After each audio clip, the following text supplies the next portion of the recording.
Hey, Mr. Crunches here, aka Big Man Crunch, aka Big Man Furry.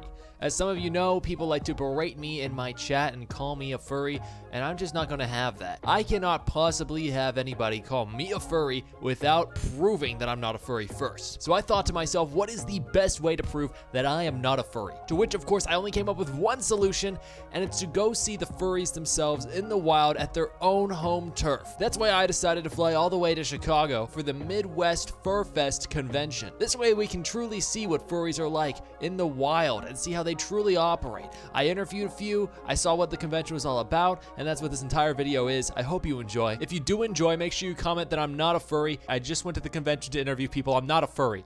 I didn't go because I'm a furry. I'm not a furry.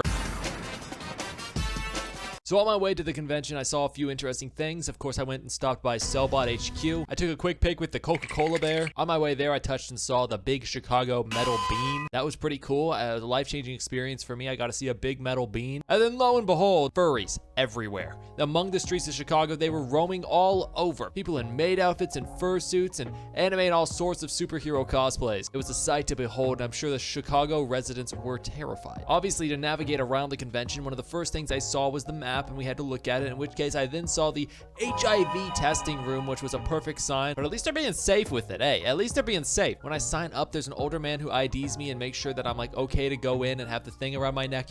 And then what he tells me, first he asks me, he says, "Are you feeling sick?" Obviously for COVID policy, but my dumb little brain didn't comprehend that, and I said, "Yeah." And he looks at me and he goes, "What?" And I go, "Oh, I thought you meant sick in the cool way." He meant sick in the COVID way. And then I had to clarify, no, I'm not sick in the COVID way. I'm sick in the cool, radical way. And then he was like, "How young are you?" And I was like, "I'm 18. And then he was like, "Don't get roofied," which is a great sign and a great thing to hear right before you enter a convention. Upon entering the furry convention, I was greeted with a load of fursuits and somewhat normal looking people. I mean, it was a lot of normal looking people and people in strange outfits, and it was pretty cool. It was a sight to behold. Before I got into interviewing, I thought I would just enjoy the culture, the air, and see what it's all about. Believe it or not, these furries who have these extremely expensive, and I mean expensive suits, spend all their time here really just buying stuff. Can you believe it? Basically the entire convention, the only thing to really do was buy stuff, but somehow it was actually really cool. It was just a bunch of small businesses selling not just like furry related items, but there were a lot of furry related items, but also just cool handcrafted stuff. There was a lot of small businesses, and I really liked it. It was just a big market to buy a lot of cool stuff. I got this cool wooden kunai. It's pretty awesome.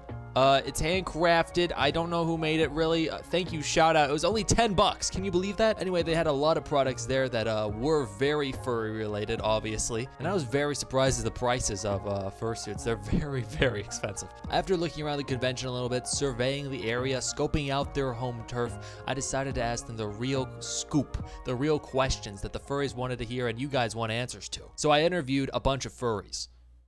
Yeah. Hello, and welcome to the Los Pollos Hermanos family. Hi, who am I here with right now? Hello, I am Modem. Nice to meet you. What is your favorite part about the furry community? I don't know, I guess everybody's just generally a good person. I've met many people who are furries who are like nasty kind of people, yeah. Yeah? Yeah. And I like the costuming aspect, that's fun.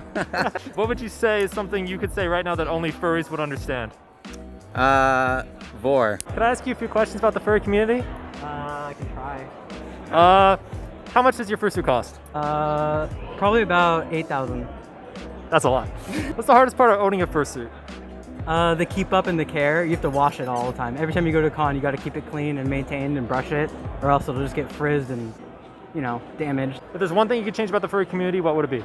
The stigma around it, for sure, definitely. I think that people see it in like a really bad light, but it's really not. It's the most accepting and warm community ever. Okay, my last question is, what's one thing you could say only a furry would understand? Oh my God. I don't know. That's okay. Thank you so much. Thank you. How much does your suit cost? Oh, this is a lacy suit. It costs you about like 75, or what, 7K? Yeah. Wow. What got you into fursuiting? Oh, man, I guess Zuso Wolf on YouTube. I think he's like a deaf suitor. He's a more for less suitor, but I saw his suit and I was like, man, I gotta get me one of those one day. Yeah. And the suitor that really got me into buying this suit was Fluke Husky. I saw his videos. I was like, okay, that's the suit I want. One last question. What's one thing you could say right now that only furries would understand? Bark, bark, woof, woof. How do you feel about Nicolas Cage at Willy's Wonderland? Hello, darkness, my old friend. I've come to talk with you again. How do you feel about that? Because a vision softly. What brings Moon Knight to MFF? Oh, obviously. Well, you know, I went here a couple days, not as Mr. Knight, and you know, I realized there's so much crime here. So it's like there's furries rampaging around. Like someone needs to be here to protect the con. Someone. Thank you. And as the protector of nightly travelers, you know, it was my duty. What's one thing you would change about the furry community? Oh god, that's less drama. Less drama. Yeah. There's always something people are complaining about, and I'm sick of it. Let's just chill out. Let's just be fun little dogs and have a good time, you know? What would you say is one thing you could say right now that only furries would understand? Something only furries would understand, huh? Fucking now. Who am I here with right now? My name is Senpai Darkwolf. Why are you a furry? My greatest input.